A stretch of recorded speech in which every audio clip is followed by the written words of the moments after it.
Bonjour à tous, on continue sur le dernier épisode de ce podcast avec Kaneka où l'on aborde la glucosamine, la N-acétylglucosamine pour être précis, tant par les méthodes de production de Kaneka que l'action et les effets de ce complément. Et Fukushima, ça a changé beaucoup de choses pour des tests, est-ce qu'ils testent la radioactivité ou... Oui, il y a des réglementations. En fait, ce qui est assez rigolo, c'est que, c'est pareil, Fukushima n'est pas rigolo, mais ce qui est rigolo, c'est la façon de réagir qu'on a eu en Europe ou ailleurs, sachant que la réalité, c'est que les Japonais étaient plus stricts par rapport aux tests que les Européens. La preuve, c'est que c'est d'ailleurs les Européens qui ont dû changer adapter leur façon de faire tester les produits sur ce type de réaction, de ce type d'événement. Après, par rapport aux produits, oui, on a des. C'est pour ça aussi que ça prend du temps de pouvoir venir, parce qu'ils font toujours des tests. Quand on les importe quand on exporte les. Enfin, c'est pas nous, c'est les Japonais font des tests. Oui. Et en Europe, ils font des tests de façon. Ah oui, d'accord. Au Inoculée, hasard, ouais, d'accord. Bon, alors, il faut savoir que nous, on est, je le dis, notre usine, et tout est fabriqué, il n'y a pas de produits qui viennent de là-bas, tout est à côté de Kobe. Donc la distance entre Kobe et Fukushima, c'est bon, c'est la même chose que, il faudrait plus acheter de BMW parce que sont fabriqués en Bavière, donc c'est la même distance entre la Bavière et Tchernobyl. Alors du coup, on va parler aussi de la N-acétylglucosamine produite par Kaneka. Alors la question qui revient souvent, c'est déjà la différence entre les types de glucosamine et qu'est-ce que ça fait et depuis quand Kaneka la produit. Donc Kaneka produit sur la N-acétyl, alors le NAG, c'est en fait l'acronyme pour N-acétyl-D-glucosamine, c'est un petit nom. Là chez Kaneka depuis 2009 à peu près. La N-acétylglucosamine est un produit naturel. Alors, petite question, est-ce que Kaneka avant produisait de la glucosamine? Non, directement la N-acétylglucosamine. Okay. La glucosamine, la N-acétylglucosamine, à part le fait qu'il y ait le terme glucosamine dedans, c'est pas tout à fait la même chose, c'est pas du tout la même chose même. La N-acétylglucosamine, par exemple, est le précurseur direct de l'acide hyaluronique. Vous devez certainement connaître aussi bien en cosmétique. L'acide hyaluronique, on le retrouve dans le liquide synovial, donc pour les articulations par exemple, mais également dans la peau, ce qui permet aussi la souplesse de la peau. Et alors que la glucosamine, avant, doit être convertie en N-acétylglucosamine pour pouvoir donner de l'acide hyaluronique. On revient un peu sur le Q10 et l'ubiquinol. Et le biquinol, la forme directement active de la coenzyme Q10, tout à fait. Donc là, la N-acétylglucosamine serait la forme directement active de la glucosamine, si on veut. Il y a ce qui est important, c'est que la N-acétylglucosamine est naturelle, alors que la glucosamine, là vous pouvez voir, la glucosamine n'est jamais glucosamine seule. Quand on dit glucosamine, c'est toujours une glucosamine sulfate, avec derrière 2-KCl ou NaCl. Alors pourquoi ça? Pourquoi est-ce qu'il y a 2-KCl ou NaCl? C'est tout simplement par rapport à la production. La N-acétylglucosamine est produite sans solvant, à part de l'eau. Le seul solvant, ce sera de l'eau. C'est par hydrolyse enzymatique. Donc c'est une méthode soft, douce. Donc on obtient un produit qui est pur, sans réaction de Maillard, alors que la glucosamine est obtenue par un procédé beaucoup plus dur qui est avec acide-base, acide concentré. C'est un procédé chimique. Chimique pur. Enfin, tout est de la chimie bien sûr dans la vie, mais dans ce sens-là, oui, effectivement. Chimique agressif sur la matière première, c'est carapace de crabe et de crevettes.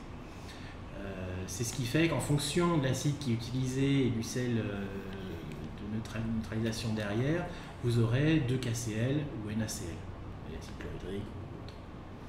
Donc déjà, voilà, vous avez déjà la différence par rapport à la production, par rapport à ce que c'est, parce qu'il y en a un qui est précurseur direct de l'acide hyaluronique, entre autres. La glucosamine a aussi, je parlais tout à l'heure, un traitement assez agressif, ce qui fait que ça déclenche pas mal de réactions de Maillard. C'est des protéines avec des sucres et qui font un produit instable et qui en plus est carcinogène sur long terme bien sûr, mais qui est tout simplement, alors à court terme c'est pas très compliqué. Vous avez un produit qui est immangeable, en termes de goût, c'est dur, c'est l'amertume très amère, très prononcée. Dès que vous le mettez dans l'eau, si vous le chauffez un petit peu ou si vous le mettez avec un pH, une petite variation de pH, il va devenir noir. Alors, réaction de Maillard, en fait, c'est un petit peu ce que vous avez sur le barbecue, ce qui est Oui, écrit quand on sur fait le barbecue. cuire du pain. Voilà, oui, c'est la partie noire quand vous faites griller quelque chose.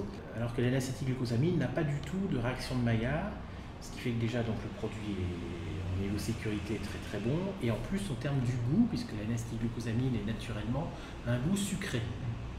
Et là, donc, le produit Kaneka, effectivement, a vraiment ce goût sucré qui pourrait même servir d'édulcorant dans le café. C'est-à-dire que vous pourrez très bien mettre votre N-acétylglucosamine dans un yaourt ou dans le café, puisque la N-acétylglucosamine est sucrée naturellement. Mais en plus, comme le produit est très stable, il n'y a pas de réaction de Maillard, donc il est très soluble déjà, et il ne va pas noircir, il ne va pas y avoir d'instabilité, et ni au traitement pH. C'est-à-dire que si vous mettez entre un pH entre 2 et 8, donc une acidité très faible, une acidité très élevée, le produit reste stable. Il n'y a pas de... Si les gens le prennent dans le café, comme le café est chaud, etc. Non, c'est ça justement, il n'y a pas d'altération, pas de réaction de Maillard, avec un traitement même de 10 minutes à plus de 120 degrés. Donc ouais, le café à plus de 120 degrés, il faut y aller. Par contre, peut-être pas le mettre dans son Coca-Cola.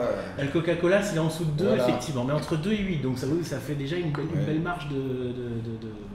Mais enfin, ce qui est sûr, c'est que moi je prenais de la glucosamine avant, toujours en poudre pour baisser le prix, parce que j'en prenais quand même beaucoup.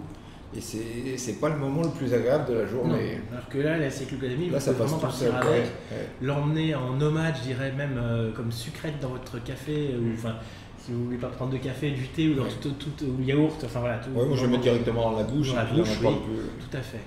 Mais ça peut être aussi le plaisir, c'est-à-dire que même dans votre alimentation, vous mettez dans votre alimentation, c'est ça qui est bien aussi. Mais c'est vrai que c'est une grosse différence pour ceux qui prennent la poudre régulièrement. Donc là, on a parlé donc le produit, la fabrication du produit, donc pas du tout la même. Le goût, bon ça c'est une résultante, mais voilà la stabilité du produit, pas de réaction de Maillard, un produit obtenu pas par fermentation mais par hydrolyse enzymatique. Donc sans solvant en dehors de l'eau.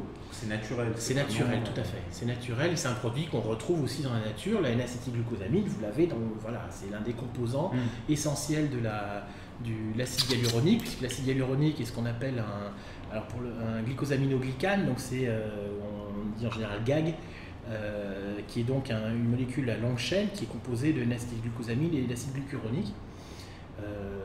Ça fait un petit peu, même visuellement, quand vous regardez au microscope, ça fait un petit peu comme un filet de pêche.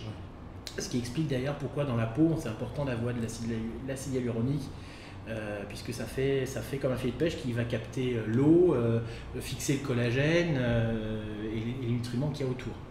Donc c'est un petit peu le réservoir. Donc si vous l'enlevez, bon voilà, il y a des hydratations. Tout l'intérêt de ça pour la peau, et que vous retrouvez aussi donc, au niveau des cartilages. Donc la N-acétylglucosamine est importante donc pour le liquide synovial, on retrouve en grande quantité, mais aussi pour la synthèse de collagène, de cartilage, de tendons, enfin tout ce qui concerne l'articulaire. Ce qui est intéressant, voilà, c'est ça, c'est que la NAG, la N-acétylglucosamine, va en plus pousser la synthèse d'acide hyaluronique et des glycosaminoglycanes. Favoriser. Donc, pour en revenir tout au début, on parlait des ingrédients, parce qu'on parlait de Fukushima à cause du Japon.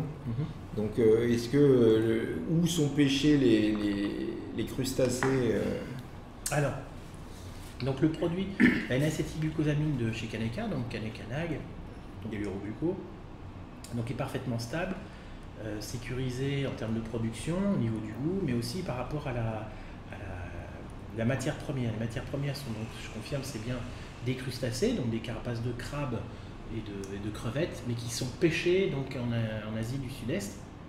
Alors c'est pas un produit d'élevage, c'est de la pêche Asie du Sud-Est. C'est du crustacé sauvage. Crustacé sauvage, tout à fait. Voilà, pas nourri aux antibiotiques et qu'on va pêcher vraiment. Tout à fait. Tout à fait. Après, excusez-moi.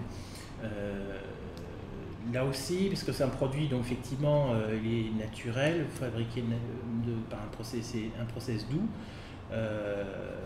mais c'est quand même un produit extrait de crustacés, donc vous connaissez un petit peu les allergènes. Oui.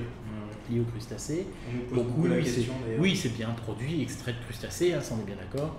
En revanche, un produit Kaneka, la spécificité, c'est qu'il a comment ça s'appelle ? Il y a l'allergène principal des crustacés et la tropomyosine. Alors, cette tropomyosine est donc, on va dire même purifiée, il n'y a pas de détection de tropomyosine sur le produit Kaneka. Ça a été retiré. Ça a été retiré et donc on doit dire que la N-acétylglucosamine de Kaneka est probablement la plus pure, et puis surtout c'est qu'on même ça reste quand même un produit extrait de crustacés, mais on a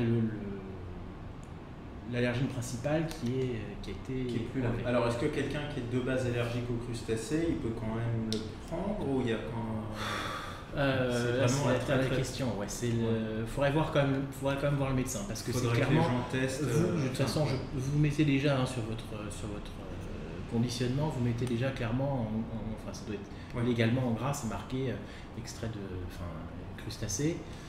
C'est aussi dans le fiche produit. Dans la fiche produit, tout à fait. Ok. Mais bon, ça montre effectivement quand même un travail important aussi, mais sur la pureté du produit. Alors, est-ce que Kaneka est le seul à produire la N-acétylglucosamine ? La N-acétylglucosamine, non, on n'a pas le brevet d'exclusivité sur la N-acétylglucosamine, contrairement à l'ubiquinol. Mais voilà, ce qui est important, c'est que Kaneka le fait. Ce qui était vraiment prioritaire pour Kaneka, c'est de le faire de façon qualitative, haut de gamme, donc rester sur un produit naturel, qualitatif, sécurité alimentaire, à niveau pharmaceutique, et de pouvoir proposer un produit avec la pureté et l'intégralité des avantages de l'acétylglucosamine. Donc le goût, la pureté, le niveau allergénicité limité, la matière première contrôlée, etc. Et la matière première, c'est vous qui la faites produire, et vous ne passez pas par un prestataire chinois, parce qu'on disait pareil pour le... Non, mais oui, c'est vrai. Effectivement, tout à fait. Merci. La question est légitime. Non, il y a une traçabilité sur. Enfin, on sait que c'est pêché en Asie du Sud-Est et que ça passe pas. C'est pas un Chinois qui a fait occuper de la pêche, faire tout le travail et puis nous l'envoyer derrière. Non, c'est pas du tout ça. Et c'était pareil pour, on a oublié de le dire, mais pour le Q10, enfin le Q10, c'est pareil, c'est vous qui... Alors là, tout est fait sur place au sein de l'usine, aussi bien les levures, que tout est fait sur place. Parce que même les médicaments chez nous, ça a beau être des labos français, la matière première, souvent elle vient de Chine ou d'Inde. Donc là, c'est pas le cas. Non, du tout. C'est 100% japonais. 100% japonais. D'accord. Alors, est-ce qu'on parle un peu des effets de la NAG avec Kaneka ? Plaisir. Donc la N-acétylglucosamine pour le sportif, faut voir que le sportif, notre corps on a à peu près environ 15 grammes d'acide hyaluronique, et on en perd à peu près chaque jour, un tiers à peu près qu'on perd. Mais pour les sportifs de haut niveau, c'est plus qu'un tiers. Donc il y a vraiment besoin de régénérer l'acide hyaluronique. Et la spécificité de la N-acétylglucosamine par rapport aux autres glucosamines, il y a plusieurs choses. D'une part, la N-acétylglucosamine a une meilleure biodisponibilité que la glucosamine, donc il y a un effet déjà dès 500 mg. Et en plus, la N-acétylglucosamine va stimuler la synthèse d'acide hyaluronique, ce qui n'est pas le cas des glucosamines classiques.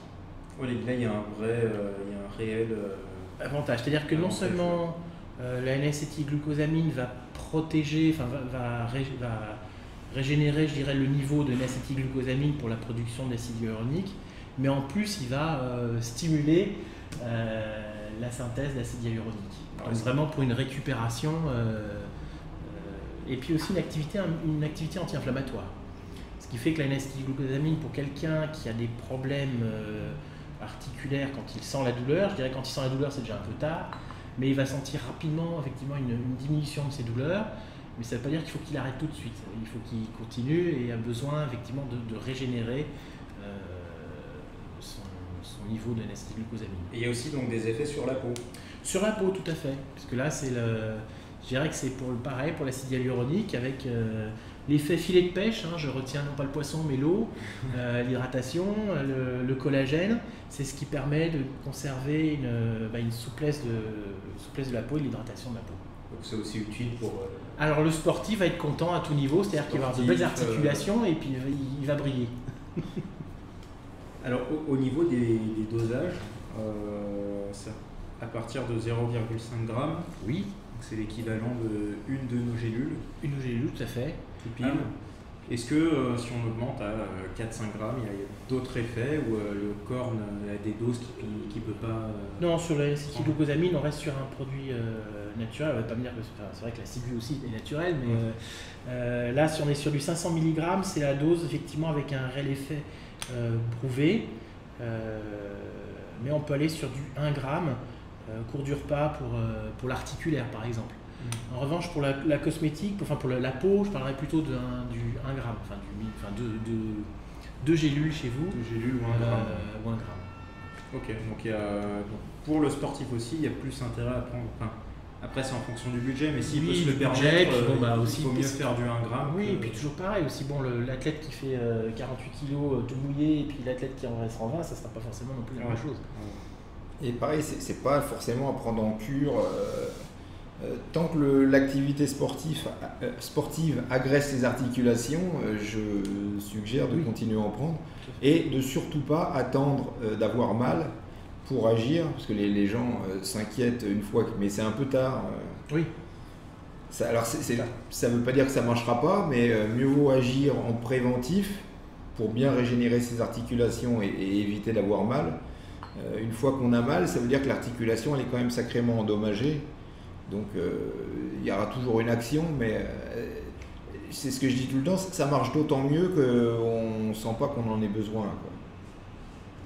Et le mieux c'est de se dire tiens finalement ça m'a servi à rien, parce qu'une fois qu'on est blessé et que la blessure elle s'en va pas, c'est là qu'on regrette. Mais on comprend, il est déjà trop tard. Donc, en fait le moment où il y a la douleur c'est stade ultime, quoi.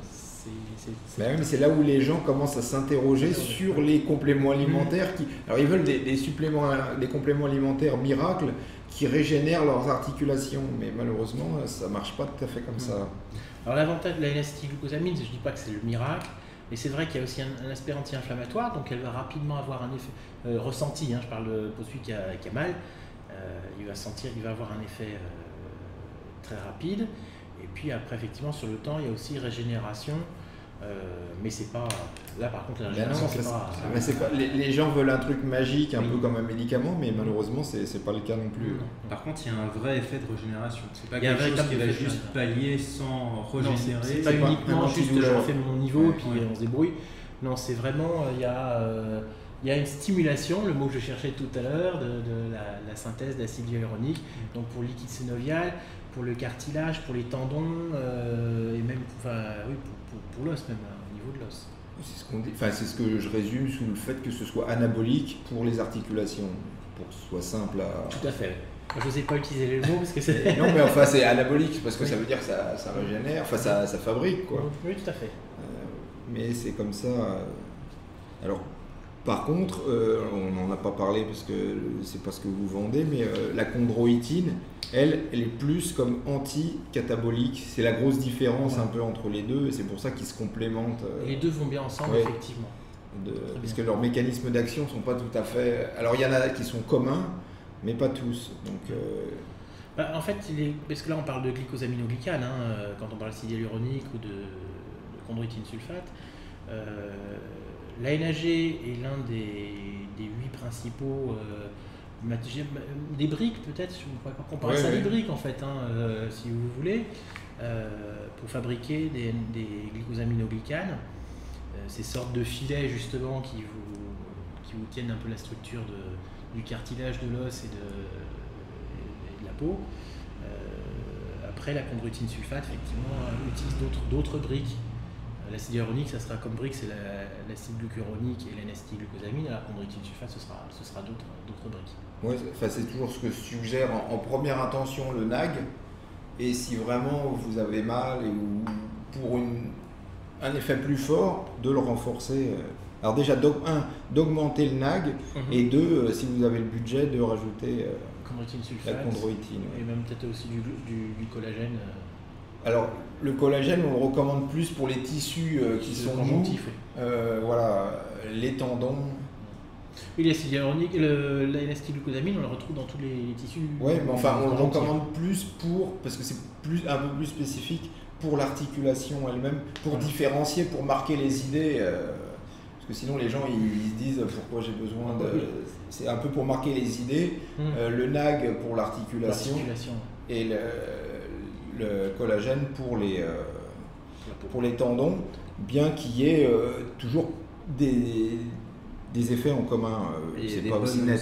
Oui, il y a des bonnes synergies à les prendre ensemble. Voilà, c'est ça. Surtout pour les personnes qui ont déjà mal, plus que quelqu'un qui ne va pas forcément avoir mal, mais qui veut protéger ses articulations dans une logique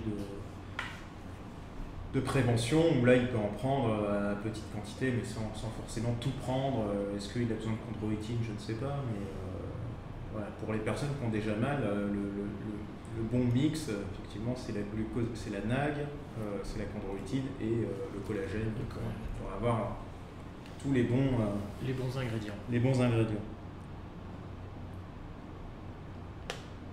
Et donc, est-ce qu'il y a un timing le matin, le soir, ou c'est Là, le soir je pense qu'il c'est à prendre pendant le repas. Après, vous pouvez prendre effectivement une dose le matin, une dose le soir. Enfin, là, il n'y a pas de problématique de sommeil ou autre. Là, on est vraiment sur un produit assez souple. Assez souple, ouais. c'est le cas de le dire. Enfin, tant qu'on prend avec un repas. Ouais. Et est-ce qu'on a une durée, une fois qu'on le prend, ça dure combien de temps Dans le sang Là, ça va être c'est très très rapide. Là, on part d'une demi-heure, 1 heure pour l'appréhension, enfin le pic d'absorption. Alors pourquoi? Parce qu'il y avait, je voudrais préciser aussi une chose par rapport à l'acide hyaluronique, puisqu'on retrouve beaucoup en cosmétique l'acide hyaluronique. Oui. Pourquoi pas l'acide hyaluronique aussi en complément alimentaire, même si effectivement ça existe. Ça existe, oui, ça existe. J'allais dire malheureusement. Parce que l'acide hyaluronique est très très bien en termes topiques, voilà, vous le mettez sur la peau, là, ça fonctionne bien, mais en absorption, le problème c'est qu'il faut que ce soit absorbé.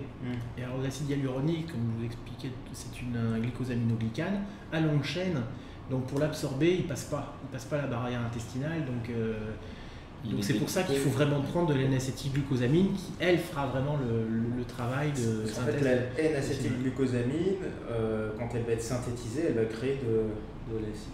La N-acétylglucosamine qu'on va avaler va après dans le corps synthétiser l'acide hyaluronique. C'est des termes compliqués. Oui, super. Voilà, donc c'est beaucoup plus efficace que la glucose, et beaucoup plus efficace que la glucosamine, parce que de toute façon on a déjà une biodisponibilité d'au moins 3 entre la glucosamine et la N-acétylglucosamine. Là, si on parle purement d'absorption, sans compter l'aspect efficacité, où la N-acétylglucosamine a une réelle efficacité sur le produit anti-inflammatoire et puis de stimulation de la synthèse d'acide hyaluronique. Vous n'avez pas avec les glucosamines, et en plus c'est un produit naturel, et en plus qui est bon au goût. Oui. Donc tant qu'à faire, pour se faire plaisir. Comme c'est plus cher, moi c'est comme ça que je le dis, c'est plus cher, mais on peut le prendre en poudre, ce qui abaisse le coût de la supplémentation. Qui réduit le prix, tout à fait. Ouais. Et les effets sont quand même assez rapides pour les personnes qui ont mal, ils le ressentent quand même assez bien, et ça reste, je trouve que c'est assez intéressant là-dessus aussi. Je pense qu'on le voit aussi même sur le forum, parce que Nutrimuscle propose ce produit déjà depuis quelques années. Ouais. Et vous avez, je dirais, une belle base vos clients parlent franchement de ce qu'ils en pensent, et puis bon, nous, on a aussi nos données, on voit très bien le produit fonctionne très très bien. Il y en a qui nous disaient que ça marchait aussi pour l'acné. Pour la peau, l'hydratation. Alors après, je vous avoue, je ne suis pas un spécialiste de l'acné, mais bon, on est sur l'hydratation, la souplesse de la peau. Je suppose que l'aspect hydratation doit avoir un lien avec la joue sur l'acné. Et puis, enfin, anti-inflammatoire aussi. Anti-inflammatoire, parce tout à fait. L'acné, c'est de l'inflammation. C'est l'inflammation au niveau du bulbe. Tout Tout à fait. Sans garantie. Hein. Il y a des gens sur qui ça marche, mais d'autres sur qui ça ne marchera pas. Ça, c'est... Et puis pareil, pour les rides, ça peut marcher. Mais bon, pour les articulations, il y a quand même... Enfin, c'est avant tout pour les articulations. Oui, sur les articulations, il y a des études, il y a des études cliniques de qualité sur l'articulaire et aussi au niveau de la peau en fait. Il y a pas mal de là sur le niveau. C'est quasiment la même chose en fait. Oui. En fait, c'est des molécules que notre corps devrait fabriquer, mais pareil, qu'on ne fabrique pas assez pour être à l'optimum pour le sportif qui a une demande croissante. Pour la personne âgée, quand on vieillit, de toute manière, on fabrique de moins en moins les bonnes molécules, donc il faut en apporter de plus en plus. Donc c'est toujours dans cette... Et des effets alors, qui étaient complètement inattendus à long terme sur alors, la glucosamine et la chondroïtine, c'est que les gens qui en ont pris longtemps, ils ont moins de risques de cancer que les autres. Ce qui était assez inattendu et on attend toujours des explications quant à ça. On verra. L'avenir nous dira peut-être pour comment le mécanisme d'action, mais pour l'instant, les études statistiques l'ont juste constaté. Et il y en a plusieurs d'ailleurs. Il n'y en a pas qu'une. Il y a plusieurs études. De toute façon. Voilà, on est même si c'est un produit qui est, je dirais, bien connu. Enfin, c'est pas comme l'ubiquinol qui est un produit qui n'a que 10 ans. C'est un produit qui existe, qui est connu depuis déjà pas mal de temps. On était focalisé effectivement sur tout ce qui est articulaire et peau, mais on commence à voir qu'il y a d'autres activités derrière. Les études il y a toujours des études en cours internationales. Mais bon, c'était assez inattendu que les gars découvrent ça. Puis la N-acétylglucosamine est contrôle-protecteur également. Ça, c'est aussi important. C'est l'aspect, donc il y a l'aspect stimulation de la synthèse des GAG, mais aussi de protection. C'est ce que j'appelle l'anti-anabolique. Schickman de souvenir qui sortait ça. Super. Je pense qu'on est bien. Ouais, merci beaucoup. Avec plaisir. D'avoir participé à ce petit podcast pour nous renseigner sur ces produits. C'est assez intéressant finalement d'avoir le mot du fabricant. Hein. C'est ce qui nous intéresse et on est toujours dans ce souci avec Kaneka de traçabilité, de qualité de la matière première qui fait que on est des bons partenaires commerciaux. C'est toujours intéressant d'expliquer finalement au plus grand nombre pourquoi il y a des différences de prix, il y a des différences de méthodes finalement de fabrication qui font que sur un même complément ou quelque chose qu'on pourrait penser pareil, on a des effets complètement différents. Oui, parce que c'est pas la même molécule. En plus, le nom, on pourrait penser que c'est la même chose, mais... Oui, ça reprend un petit peu, voilà, je dis, le singe a 2 bras, 2 jambes comme nous, donc on est pareil, non, il y a bien une différence entre les deux. Ouais. C'est juste le nom qui... Voilà. Enfin, le prix aussi, c'est ça il n'y a pas que... Les gens ne prennent pas l'autre molécule parce que... C'est parce qu'ils comparent le prix et puis... la différence de prix fait oublier tout le reste, la qualité, l'efficacité. Puis après, bon voilà, même je pense dans la glucosamine, il y a aussi la fabrication, la pureté, il y a plein de choses qui font ça. Et voilà, c'est important aussi, la N-acétylglucosamine est un produit naturel.